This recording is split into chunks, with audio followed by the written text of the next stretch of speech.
9 فنانين دعموا المساكنة، واحد منهم شجع بنته عليها. منى هلا من الفنانات اللي دعموا فكرة المساكنة وتعرضوا لانتقادات كتير قوي من الجمهور، وتحديدا بعد نشرها صورتها مع حبيبها أثناء إقامتهم في أمريكا.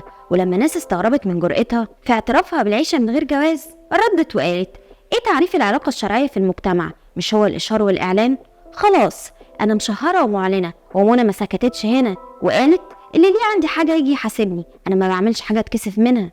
نيكولا معوض اعترف انه عاش المساكنه لمده 20 سنه في لبنان، ومن تجربته دي هو مش بيشجع الناس عليها، لكنه كشاب كان حابب انه يجرب يعيش حياه زوجيه من غير اي مسؤوليه. عشان كده صرح في احد البرامج التلفزيونيه وقال انه عاش مع بنت مسلمه من غير جواز، ولكن اختلاف ديانتهم عن بعض ادت ان علاقتهم ما تكملش وتتوج بالجواز الرسمي. ايناس الدغيدي شايفه ان اتنين يعيشوا مع بعض من غير جواز دي حريه شخصيه، ومش كده وبس، دي قالت ان المساله دي حلال مش حرام، بما ان الناس كلها عارفه لان الاشهار اساس الجواز، والمساكنه لو الناس اشهروا فيها تبقى حلال. مش عقد الجواز يعني هو اللي هياكد ده، هي شايفه ان عقد الجواز ده مجرد ورقه ملهاش اي قيمه، ولكن عاده الناس اتعودوا عليها. فرح يوسف عاشت مع جوزها لمده 3 سنين من غير جواز، وده قبل ما يقرر يتجوزها، واللي قرر انه يغير ديانته من المسيحيه للاسلام عشان يسرع اجراءات الجواز، لكنها رفضت ده واتجوزته من غير ما يغير ديانته، جواز مدني. وصرحت فرح وقالت: زوجي مسيحي وانا مسلمه، كلنا بنكمل بعض في الاخر، ومش معنى ان احنا مختلفين في الديانه ان احنا مختلفين عن بعض،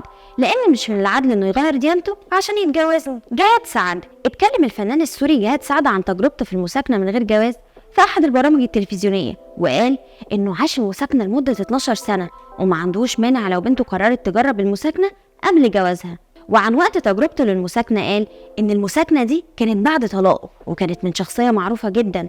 الجواز مش مجرد كتابة على ورق، لأ، هو صلة بين طرفين وبين ربنا، وأنا شايف إن عقد الجواز ده مجرد ضابط اجتماعي ومش ضد الرابط الديني. أحمد الفيشاوي صرح في أحد اللقاءات التلفزيونية عن رأيه في المساكنة وأيدها شكلا ومضمونا، وقال: أنا شايف إن اتنين يعيشوا مع بعض من غير جواز ده أمر صحي جدا، لأنهم يكونوا جربوا كل حاجة مع بعض ومش هيكتشفوا حاجة جديدة هيجبروا عليها بعد الجواز، لأنهم هيبقوا مقيدين بيه. وكمل الفيشاوي وقال إنه اتجوز 4 مرات في حياته، لأنه كان بيدور على أسرة عايز يبنيها، وكل جوازة من جوازاته كانت عشان يقدر يحقق الهدف ده. مايا دعمت فكرة المساكنة، ومش كده وبس، دي عاشتها كمان، وده مش كلامي، ده الكلام المنسوب ليها حسب احد المواقع الصحفيه، واللي قالت فيها ان المساكنه كانت مهمه جدا بالنسبه لها قبل الجواز، لانها قربت من الطرف الاخر اكتر وعرفوا عادات بعض اكتر قبل ما يتجوزوا.